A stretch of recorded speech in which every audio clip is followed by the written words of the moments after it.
Hello. Today we'll discuss Chomsky normal form. So, one kind of normal form in which number of symbols on the right hand side of a production is strictly limited. So, on the right hand side, a production consists of no more than two symbols. So, formal definition: a context-free grammar is in Chomsky normal form or CNF if all productions are of the form A to BC or A to small a,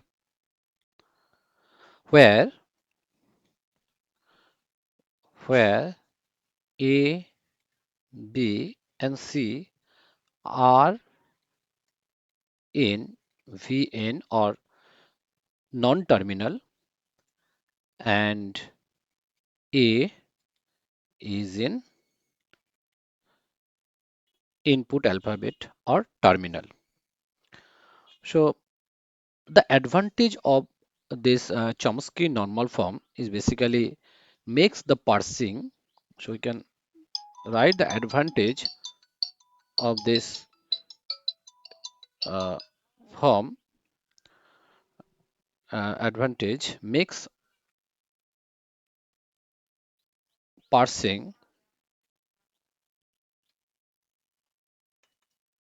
more efficient and easier to implement.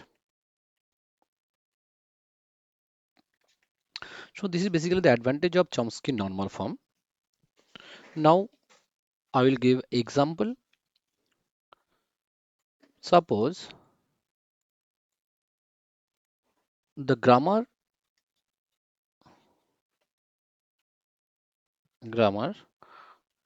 whose production are is in the form S to AS or small a or A to SA or B. So obviously it satisfies the definition where on the right hand side there is a two symbol, that is B and BC, and or A2 there is a single terminal. So every production in this grammar, first production is to AS or A, satisfies these properties, as well as A to SA or B also satisfy these properties.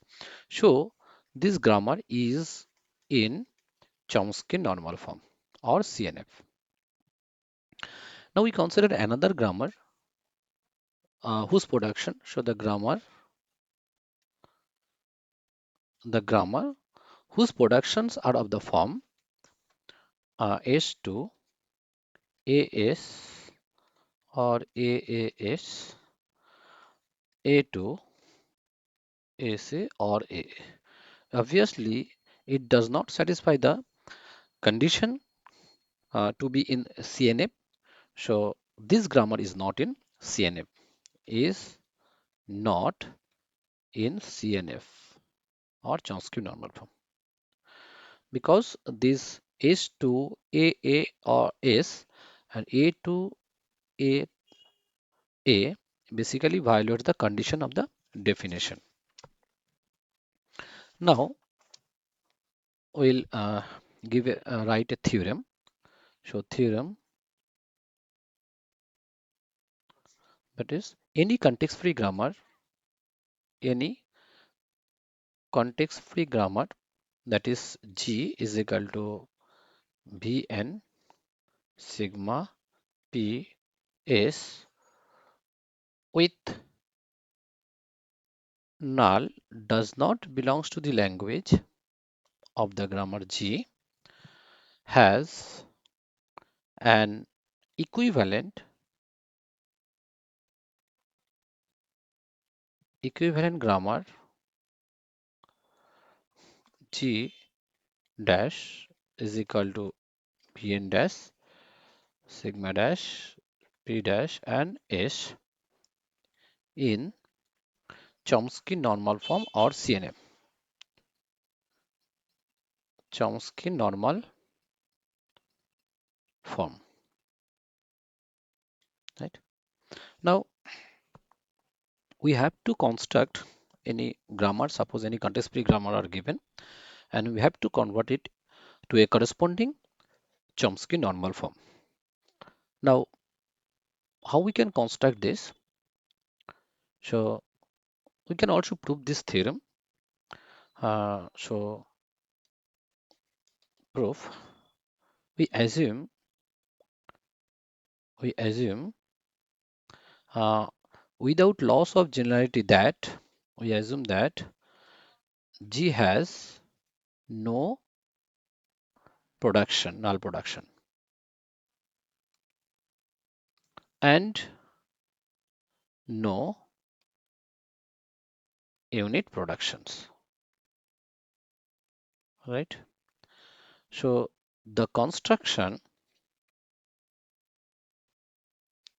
construction of G dash will be done in two steps. Okay. Now, step one. In step one, we have to construct a grammar G1, which is of the form B1 sigma P1 S from the given grammar, suppose G. And by considering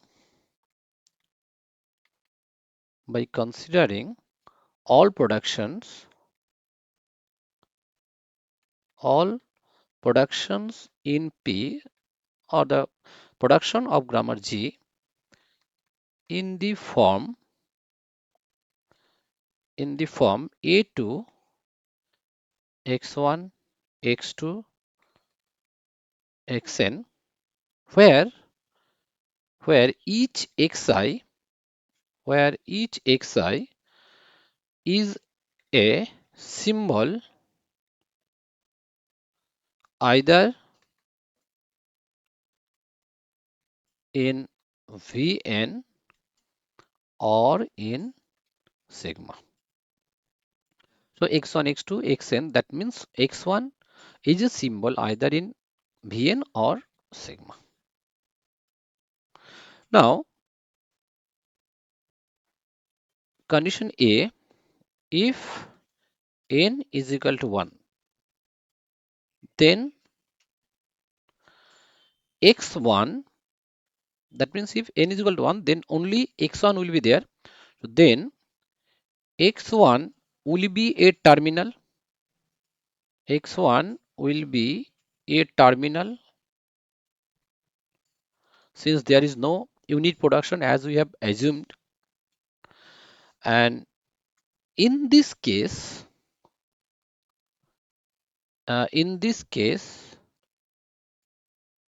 in this case, put the production into P1. That means the new grammar G1, all the productions will be included in grammar G1. Clear? All the productions of this form. Now, case number 2, B, if n is greater than or equal to 2. If n is greater than or equal to 2, then we have to introduce a new variable, say B A, for each A belongs to sigma. A, that's why BA. BA is a single symbol here. So for each production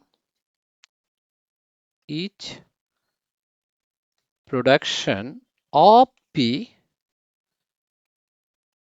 in the form write a to x1 x2 in the form x1 x2 xn, we put into P1 the production A to C1 C2 up to Cn, where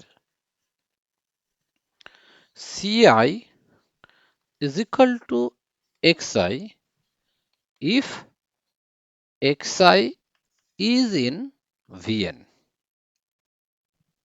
Okay?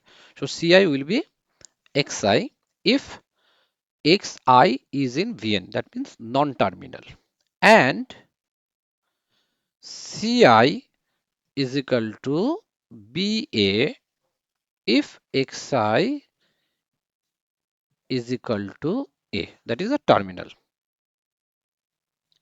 Clear? So Ba is a single variable here, Ba, if Xi is equal to A or the terminal.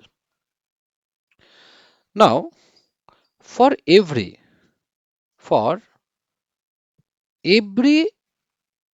variable, that is Ba, we put into the new grammar, that is production P1, the production Ba to A. Ba here is a single variable. Okay, we put all for every Ba, that means for every variable we have to put into the new grammar, that is a G1, we can say, where the production is of the form P1. And at the end of this step, we have a grammar G1, all of whose productions have the form all grammar G1, all of whose production have the form like that, A to small a or A to C1, C2 up to Cn, where Ci belongs to the variable of grammar V1. So after the step 1, we have obtained this, that all the productions will be of this form. Now step 2. In second step, we introduce the new variable or additional variable to reduce the length of the right side of every production where it will be or where it is necessary. First, we put all productions of the form A to terminal as well as the production of the form A to C1, C2, Cn with n equal to 2 into P dash. Right? That means if we have obtained a production where on the right hand side there is a two variables, then we put this production into the P dash. That means if there is a on the right hand side there is a single terminal, or on the right hand side there is a two variable, then we put these productions into P dash directly. And for n greater than 2, we introduce new variables. So we introduce new variable, say d1, d2, and put into the production rule p dash, and put into p dash the productions like a2, c1, d1, d1 to c2, d2, and so on, and finally dn minus 2 to cn minus 1 and cn. In this way, so on the right hand side of every production there will be two variables. So the hence the resulting grammar,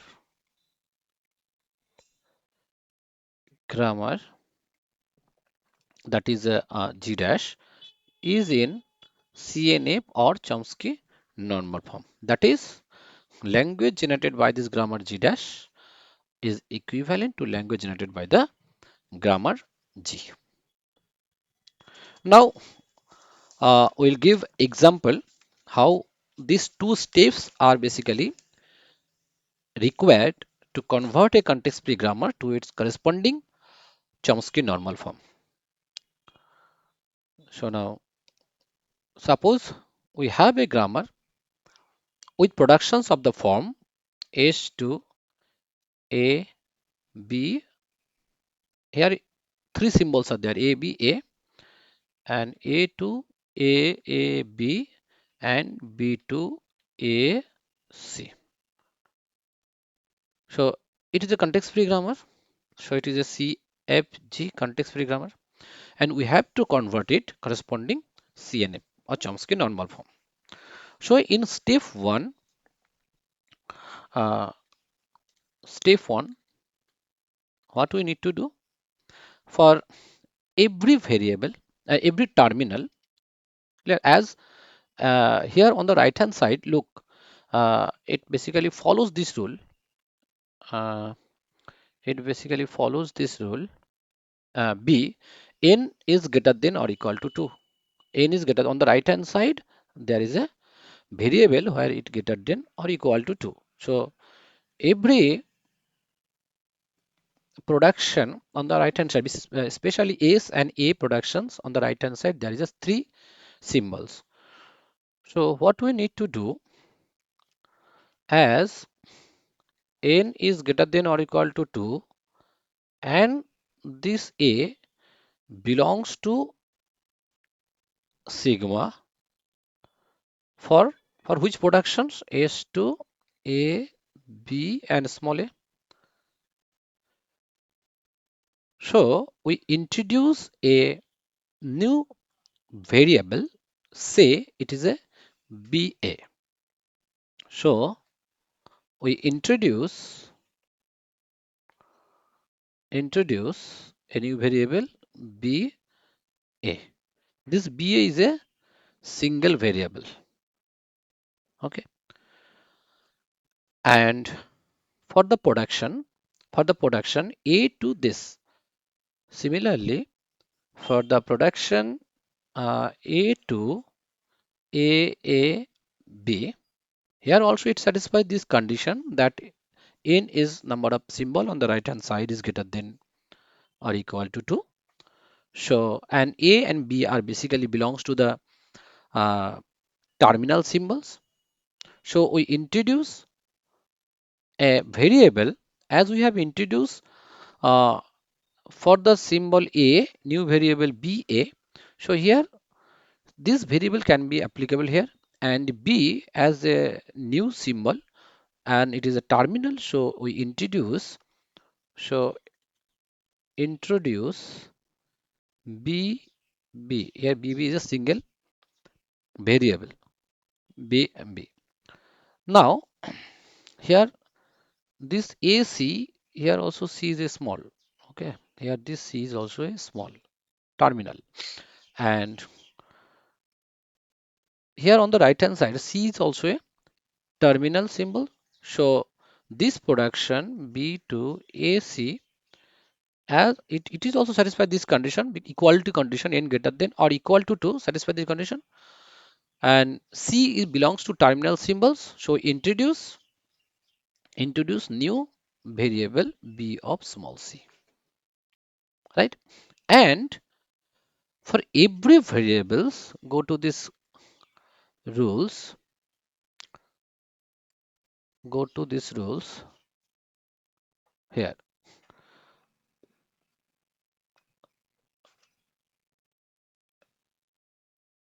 uh, Production this we put into P1, this, and for every, look here, this rules, for every new variable we put into the new production P1 BA to A, that is a terminal. So in this case also, as there is a three variables we have introduced, one of the variable is BA, BB and BC, and we have to make a production of the form BA to small a, BB to small b terminal, and BC to small c. Clear? For why we have introduced this? For every BA, BB and BC, we have introduced this, right? So what we actually obtain, finally what we actually obtain after this, S2 S2 A, B, BB, BA. We have introduced new variable for small a. The production A will be BA, BA, BB, and the production B2 A, BC. Also BA to A, BB to B, and BC to C. So after step 1, we have obtained this. Now step 2. In step 2, what is the rule in step 2? Go to the rule. This is step 2. We put all productions of the form A to A as well as productions of the form where on the right hand side there is a two variables into P dash. So here look, we have to put this production as well as this production into directly into the P dash. But for these two productions, we have to introduce new variables D1, D2. So initially, what we directly put into these two grammars, this productions rules into the grammar P dash, like B2 A B C, BA to small a, BB to small b, BC to small c. We directly put into the new grammar, that is P dash. And for this production S2 A B B A, we introduce a new variable D1. So we can write A D1, and this D1 will be B B A. And for production A B A B A B B, we introduce new variable D2.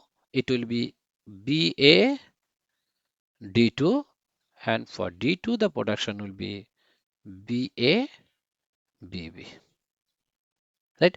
So for this production, it will be this two production will be this, and for this there will be this two productions. Okay, here D1 and D2 are new variable. are new variables. Okay, so ultimately after step 2, on the right hand side of every production, we see that there is a two variables on the right hand side, or there is a single terminals. So all the productions satisfy the condition of the CNF or Chomsky normal form. Hence, this set of productions rule, which are basically belongs to P dash, is in CNF. So is in CNF or Chomsky normal form. So the grammar here will be, we can say that is it is a G dash, and where the variables, it will be S, it will be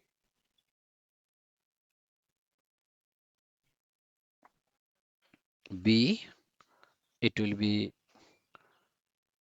D1, D2, BA, BB, BC. These are the variables S, D1, D2. Obviously A, another variable is also there, A, here also A. And the terminal symbols are ABC. So terminal symbols is A, B, C. And production rule is P dash, and the start symbol is obviously S. Okay. So in this way, we can convert any context-free grammar to its corresponding CNF or Chomsky normal form. So thank you.